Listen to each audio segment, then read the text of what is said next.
welcome to the second part of this. I answered two more questions. Question 3 and 6. How did women's movements in colonized countries differ from those in independent ones? Which ways were they similar? That's my first one. First of all, women's movements in colonized countries were more immediate. Action was being taken in kind of one full burst, and it wasn't really something that they could grow into like in independent ones, where they could focus on education, which is something that independent ones did. They focused on internal problems, as opposed to colonized ones needed to be a little bit louder. They needed assistance in rebellious movements, um, especially when war involved, which is another example. When war is involved, especially, I forget the name, Huda Shawawi. I'm saying that wrong. I'm just gonna call her Huda. She was given responsibility through her husband, through something she was already interested in. I feel as though her success is very lucky, right? She was paired with this person who helped her immediately, especially after their marriage at such a young age and giving birth at such a young age. She continued her education in his absence, and whenever the rebellion happened, she was able to radicalize the women. She was able to organize them and bring them together, and then people followed her because she was a voice. She was a confident, well-spoken, purposeful voice of the movement, right? And she was persistent. It's another example that I have, is the persistency of not only her, but of women in both colonized and independent countries. The persistency of, even whenever they have to go back, right? Whenever Egypt got its independence, and then they expected women to revert back to Haram, and she didn't. She didn't think so. She actually established the feminist union right after that happened, which is impressive. It's impressive and it's purposeful. I'm forgetting the name, but in the textbook it mentions this woman who is no in the Soviet Union. She's given benefits because she starts working, right? She's in an independent country and starts working toward these things, gets jobs to aid herself, she educates herself, and she moves at it from like the back way at an administrative level, right? And provides these spaces for women to grow their own education and their own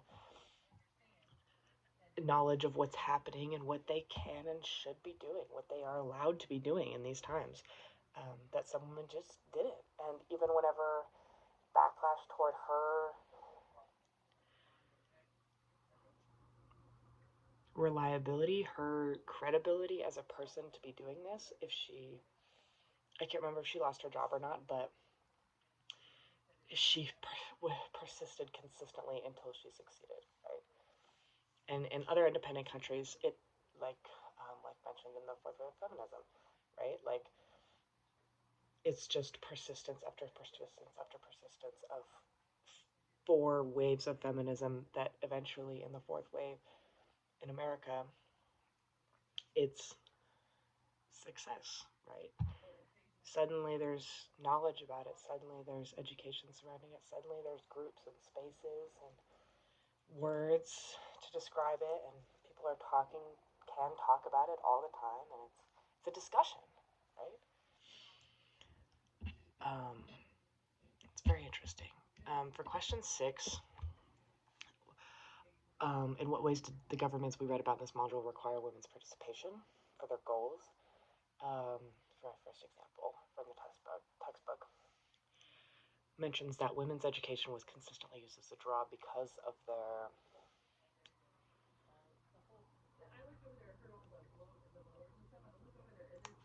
the ability of that to be attractive to men. Educated men like educated women, so let's educate the women because that's attractive to the educated men. And that the textbook mentions that being like a very specific draw to it. like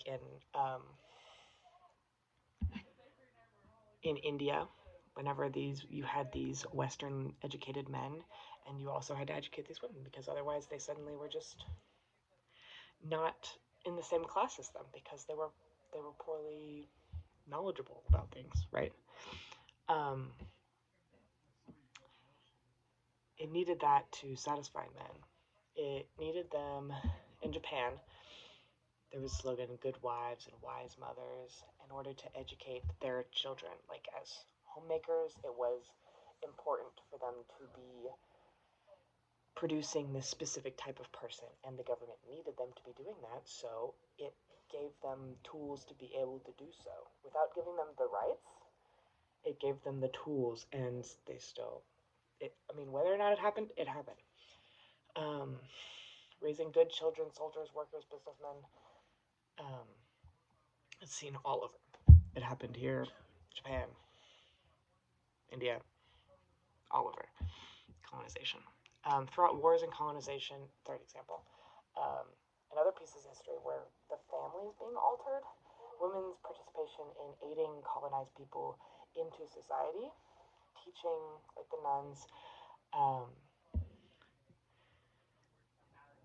also the families put into like boarded families, um, the adjustments happening from those boarded families, and industrialization also is another one.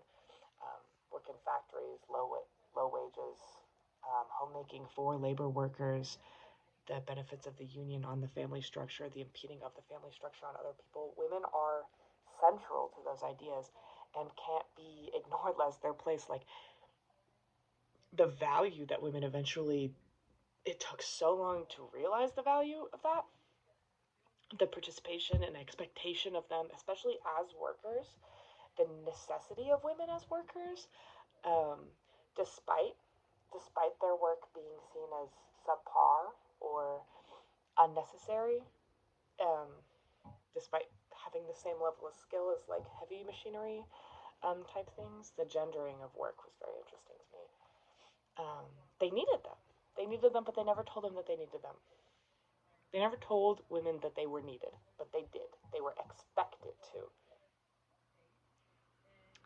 Very interesting.